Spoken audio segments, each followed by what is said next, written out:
योद्धाओं, अभी आप संसद वाला चैप्टर पढ़ो। आप कल का यूज़ किए होंगे छत्तीसगढ़ के कुछ एडमिनिस्ट्रेशन को पढ़ने के लिए और पॉलिटी के कुछ चैप्टर पढ़ने के लिए। जो स्टैटिक चैप्टर मैंने बताया था कि आप किसी भी कोचिंग के बुक से पढ़ सकते हो, लेकिन जो कॉन्सेप्चुअल टॉपिक हैं जैसे आपका राष्ट्रपति, संसद, संवैधानिक संशोधन, ये कुछ ऐसे टॉपिक हैं जिसको आपको लक्ष्मीकांत के बुक से ही पढ़ना है। यहाँ से आप नहीं पढ़ोगे तो आपका क्वेश्चन नहीं बनेगा। और देखोगे एग्ज़ाम में कि पूरा लाइन टू लाइन लक्ष्मीकांत के बुक से क्वेश्चन बनता है। बहुत लोग पॉलिटी के क्वेश्चन बना नहीं पाते क्योंकि वो लक्ष्मीकांत नहीं पढ़ते, किसी कोचिंग की बुक पढ़ने बैठ जाते हैं। तो ये चीज़ें आपको नहीं करनी है। जैसे संसद वाला चैप्टर मैं थोड़ा सा बताऊँ आपको। पहला पेज मैं पढ़ रहा हूँ, इसमें आप पहले पेज से 30 से 40 क्वेश्चन बना सकते हो, सिर्फ एक छोटे से एक पेज से। संसद केंद्र सरकार की विधायी अंग है, ठीक। संसदीय प्रणाली जिसे सरकार का वेस्टमिंस्टर मॉडल भी कहा जाता है, ये भी एक क्वेश्चन बनता है कि संसदीय प्रणाली को कौन सा मॉडल कहा जाता है, वेस्टमिंस्टर मॉडल, क्योंकि वेस्ट पश्चिमी देशों के मिनिस्टर का मॉडल है, इंग्लैंड का मॉडल है जो हम लोग अपने देश में अपनाते हैं, इसीलिए भारतीय संसदीय प्रणाली को वेस्टमिंस्टर मॉडल कहा जाता है। अपनाने के कारण भारतीय लोकतंत्र व्यवस्था को संसद एक विशिष्ट केंद्रीय स्थान रखती है। आर्टिकल है कौन सा, भाग 5 में आर्टिकल 79 से 122। 123 में क्या है, राष्ट्रपति के अध्यादेश की शक्ति होगी। तो 122 से पहले और 79 के बाद जो आर्टिकल है वो संसद का आर्टिकल है। इसमें गठन, संरचना, अवधि, अधिकारी, प्रक्रिया, विशेषाधिकार, शक्ति के बारे में पूरा वर्णन है जो आपके इस चैप्टर में लिखा होगा। संसद का गठन देखो, संसद 3 चीज़ों से बनता है, राज्यसभा, लोकसभा और राष्ट्रपति। तो ये तीनों संसद के पार्ट होते हैं, तो ये तीनों पता होना चाहिए। 1954 से पहले लोकसभा को क्या बोलते थे, जनता का सदन, और राज्यसभा को बोलते थे राज्य परिषद। 1954 के बाद इसका नाम बदल दिया गया। राज्यसभा उच्च सदन कहलाता है क्योंकि इसमें मिनिमम एज जो एंटर करने की है वो 35 साल है। लेकिन लोकसभा निचला सदन कहलाता है, क्यों, क्योंकि इसमें एंटर करने की जो एज लिमिट है वो शायद 25 साल है। तो ये देख लेना, तो ये देख लो आप। तो राज्यसभा में क्या होता है, राज्यों और संघ का प्रतिनिधित्व होता है। लोकसभा में लोगों का प्रतिनिधित्व होता है। संसदीय राष्ट्रपति संसद के किसी भी सदन का अंग नहीं होता है, सदस्य नहीं होता है संसद के किसी भी सदस्य का, लेकिन वह संसद में बैठता है, और नहीं वो संसद में बैठता है, लेकिन राष्ट्रपति संसद का अभिन्न अंग होता है। क्यों होता है, क्योंकि संसद के दोनों सदन द्वारा जो पारित विधेयक होते हैं वह विधेयक बिल तभी बन पाते हैं, विधि तभी बन पाते हैं जब राष्ट्रपति उनको अपनी स्वीकृति देते हैं। इसीलिए राष्ट्रपति उस संसद के हिस्सा कहलाते हैं। संसद के कुछ चुनिंदा कार्य हैं, जैसे क्या कार्य है, राष्ट्रपति दोनों सदनों को आहूत कर सकता है, सत्रावसान कर सकता है, लोकसभा को विघटित कर सकता है, जब संसद का सत्र न चल रहा हो वह अध्यादेश जारी कर सकता है।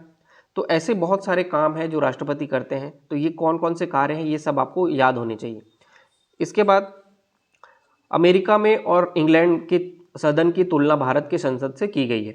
जैसे भारत में लोकसभा बोलते हैं निचले सदन को, और भारत में संसद बोला जाता है। उसी तरह अमेरिका में कांग्रेस बोला जाता है। भारत के संसद जैसे लोकसभा, राज्यसभा को मिला के क्या बोलते हैं, संसद। उसी तरीके से अमेरिका में कांग्रेस बोलते हैं। अमेरिका में लोकसभा, जो हमारे यहाँ लोकसभा निचला सदन है जहाँ से लोग डायरेक्ट चुन के जाते हैं, अमेरिका में उसको हाउस ऑफ रिप्रेजेंटेटिव बोलते हैं, और इंग्लैंड में हाउस ऑफ कॉमन्स बोलते हैं। वही चीज़ हमारे यहाँ जो राज्यसभा होता है, राज्यसभा को इंग्लैंड में क्या बोलते हैं, हाउस ऑफ लॉर्ड्स, और अमेरिका में क्या बोलते हैं, सीनेट। अमेरिका में होता है सीनेट। तो ये चीज़ें भी पता होनी चाहिए। अमेरिका में क्या होता है, राष्ट्रपति जो होता है वो संसद का पार्ट नहीं होता है, वो संसदीय प्रक्रिया में भाग लेता ही नहीं है। लेकिन इंग्लैंड में जो राज्य का प्रमुख होता है वो कौन होता है, वहाँ का राजा, वहाँ पे जो क्वीन है वो होते हैं, जो हमारे यहाँ राष्ट्रपति के बराबर होते हैं। तो वो भी ऐसी कुछ चीज़ें हैं। तो ये आप पहले पेज में ही इतने सारी चीज़ें पढ़ रहे हो, नॉलेज ले रहे हो।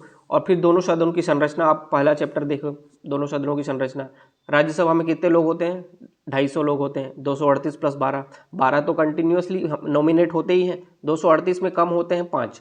तो अभी करेंटली 238 में 5 कम मतलब 233, 233 प्लस 5 मतलब 245 अभी राज्यसभा में करंट मेंबर हैं।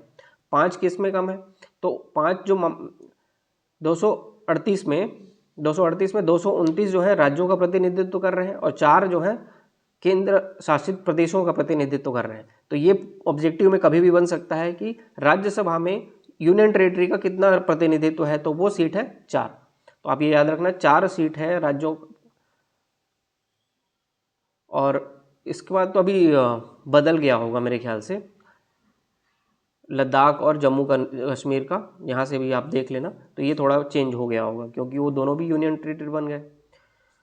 उसके बाद 12 राष्ट्रपति हैं, राष्ट्रपति द्वारा मनोनीत है, और इसके बाद ये राज्यों का प्रतिनिधित्व कर रहे हैं और बहुत सारी चीज़ें इसमें दिया हुआ है। लोकसभा की संरचना में 552 लिखा हुआ है, लेकिन अब वो 550 हो गया है। कैसे 550 हुआ है?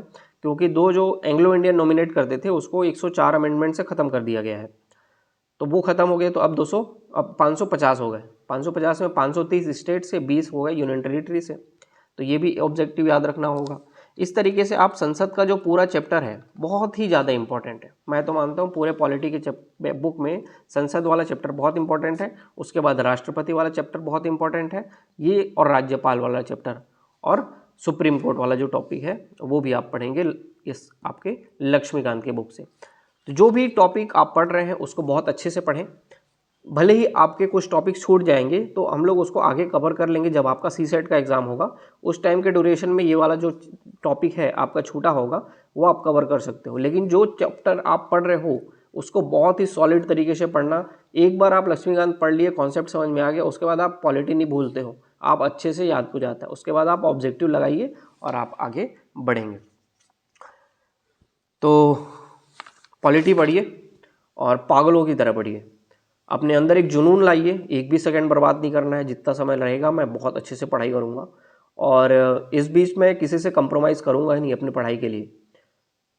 मेरे लिए इस समय सबसे इम्पॉर्टेंट है पढ़ाई करना, और मैं एक पागलों की तरह पढ़ने के लिए आया हूँ और मैं बहुत ज़्यादा पढ़ूँगा। मैं किसी से भी मेरी किसी से कोई कंपैरिजन ही ना हो, इतना ज़्यादा पढ़ूँगा। तब जाके आप देखना बहुत मज़ा आने वाला है। आप जितना पढ़ोगे आप उतना ज़्यादा खुश रहोगे। तो पागल बनो और पढ़ाई करो, और जो भी चीज़ें हैं आगे कंटिन्यू करेंगे। तो आप अभी पॉलिटी को पढ़ने के पे ध्यान दो और डेली करंट अफेयर जो कर रहे होगे वो आप करो और कुछ भी मत करो, ठीक है। तो कल मिलेंगे नए टारगेट के साथ। Thank you.